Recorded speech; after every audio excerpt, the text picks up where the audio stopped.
जय हो गुरु रविदास महाराज जी की जय।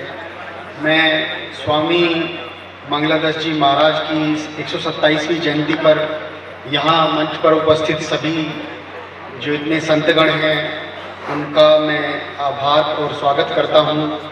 आप जितने भी श्रोतागण हैं उनका भी मैं आभार और प्रकट करता हूँ कि आप इतनी रात में यहाँ आए। संख्या कम है जरूर, लेकिन फिर भी एक आशा की किरण है कि लोग आ रहे हैं। मैं अपने बारे में कुछ बताना चाहता हूँ। मैं लक्ष्मण सिंह मुजफ्फरनगर से हूँ, मूल दसियारा गांव से। शुरू में मैं एक बहुत ही फेल्योर छात्र था।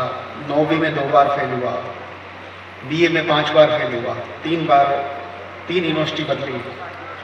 उसके बाद मैंने जेएनयू से एमए की, दलित राजनीति पर एमफिल करी जामिया मिलिया इस्लामिया से, और दलित कला पर ही पीएचडी करी। अपने समाज के बारे में हम ही जब अध्ययन करेंगे तो जो बेहतर रहेगा। उसके बाद मैंने जो असिस्टेंट प्रोफेसर बनने का जो एग्ज़ाम होता है कि यूजीसी नेट, उसे 11 सब्जेक्ट में पास करा, जो कि पूरे भारत में रिकॉर्ड है। हम दलितों को हमेशा शक की निगाह से देखा जाता है कि हमारे अंदर टैलेंट नहीं है, मेरिट नहीं है और रिजर्वेशन से आ जाते हैं, मतलब इस तरह की तोहमतें लगाई जाती हैं। लेकिन मैंने इस बात को धोया और मेरा नाम इंडिया बुक ऑफ रिकॉर्ड में भी दर्ज हुआ है। हमारे समक्ष बाबा साहब भीमराव अंबेडकर साहब बहुत बड़े आदर्श हैं, और श्री गुरु रविदास जी थे जिन्होंने 600 साल पहले सिकंदर लोदी के समय में हमें एक संदेश दिया कि जो समाज की बात है वो भक्ति के माध्यम से भी कही जा सकती है, भक्ति के माध्यम से भी प्रकट की जा सकती है। और उन्होंने बिना डरे अपनी बातों को रखा। आज हम उन्हें याद कर रहे हैं और उनके जो वचनों को याद कर रहे हैं, ये बहुत अच्छी बात है। और मैं आभार प्रकट करता हूँ स्वामी सत्यानंद जी महाराज का कि उन्होंने मतलब समाज को इस प्रकार से जोड़े रखा है। मेरा सभी जितने भी यहाँ किसी भी समाज के जो व्यक्ति हैं, हमारे समाज के जो व्यक्ति हैं, उनसे यही निवेदन है कि अपने बच्चों को उनकी रुचि के अनुसार पढ़ाएं और पढ़ाई में कोई समझौता न होने दें, क्योंकि पढ़ाई ही सभी मतलब समस्याओं का हल करने की कुंजी है। तो अपने बच्चों की पढ़ाई में कोई भी कोताही न बरतें और उन्हें अच्छे संस्कार दें, मैं यही कहना चाहता हूँ। और इसके अलावा सबसे ज़्यादा जरूरी ये भी है कि उनके अंदर संस्कार डालना।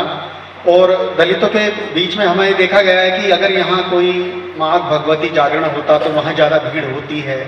हमें अपने गुरु रविदास जी के बारे में या जितने भी हमारे दलित समाज के जितने भी संत हुए हैं उनके बारे में कोई जानकारी ही नहीं है, और ना ही हम जानना चाहते। हीन भावना का शिकार हो जाते हैं लोग और उसके बारे में कोई बात ही नहीं करते। तो बाबा साहब ने कहा था कि जो शिक्षा है वो शेरनी का दूध है, और शेरनी का दूध जो पिएगा वो दहाड़ेगा। इसलिए मैंने जो अपनी पीएचडी करी थी तो वो दलित असरसन पे ही करी थी। असरसन का मतलब होता है दावा। हाँ, हम हैं, हमें अब इस बात का दावा करना चाहिए। गुरु रविदास जी हमारे आदरणीय संत हैं, हमारे प्रेरक हैं, और हम इस बात का दावा कर रहे हैं। आज जो हमारा ये जागरण है, जो हमारे कीर्तन है, ये हमारे उसी दलित असरसन, जो हमारे दलितों को होने का दावा है, ये उसी का प्रतीक है। और ये एक बहुत अच्छा संकेत है। और कभी भी अपनी असफलताओं से हताश ना हो। मैंने बताया कि मैं 9वीं में 2 बार फेल हुआ, बीए में 5 बार फेल हुआ, 3 यूनिवर्सिटी बदली तब जाके मेरी बीए हुई थी। मुझे लगता था कि मैं शायद कभी बीए नहीं कर पाऊंगा। आज मैंने शिक्षा के क्षेत्र में 11 सब्जेक्ट में यूजीसी नेट पास करा एग्जाम, जिसका पिछली बार रिकॉर्ड है वो 6 ही सब्जेक्ट में है, उसको मैंने 11 सब्जेक्ट के रिकॉर्ड तोड़ा है ये। तो इस हिसाब से शायद मेरे मुकाबले की क्वालिफिकेशन शायद ही भारत में किसी के पास हो। तो सबसे बड़ा संदेश ये है कि दलित अपने आप को हीन ना समझे।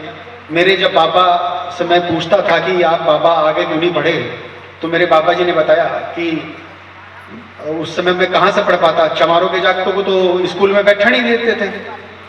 तो आज वो परिस्थितियाँ नहीं हैं कि आज हमें कोई बैठने न दे। और भेदभाव तो अभी भी है शिक्षा के क्षेत्र में, तो हमें भेदभाव से लड़ना भी है। मैंने भी लड़ाई लड़ी, जवाहरलाल नेहरू यूनिवर्सिटी के खिलाफ सुप्रीम कोर्ट तक भी लड़ाई लड़ी। तो मेरे दिमाग में यही बात थी कि मेरे पापा की बात मेरे याद में थी कि चमारों के जागतों को तो स्कूल में बैठने नहीं देते थे। तो हमने लड़ाई लड़ी। और मैं सिर्फ ही सभी को ये संदेश देना चाहता हूँ कि शिक्षा के पथ पर आगे चलते चले जाएं। पुनः मैं सभी का आभार प्रकट करता हूँ, सत्यानंद जी महाराज का और स्वामी मंगलानंद जी महाराज की जो जयंती पर जितने भी संतगण मंच पर उपस्थित हैं, सभी का मैं सम्मान करता हूँ। और अपने समाज के जितने भी महापुरुष हैं, विशेष रूप से बाबा साहब और गुरु रविदास जी, वो मेरे प्रेरणा स्रोत रहे हैं हमेशा से। धन्यवाद।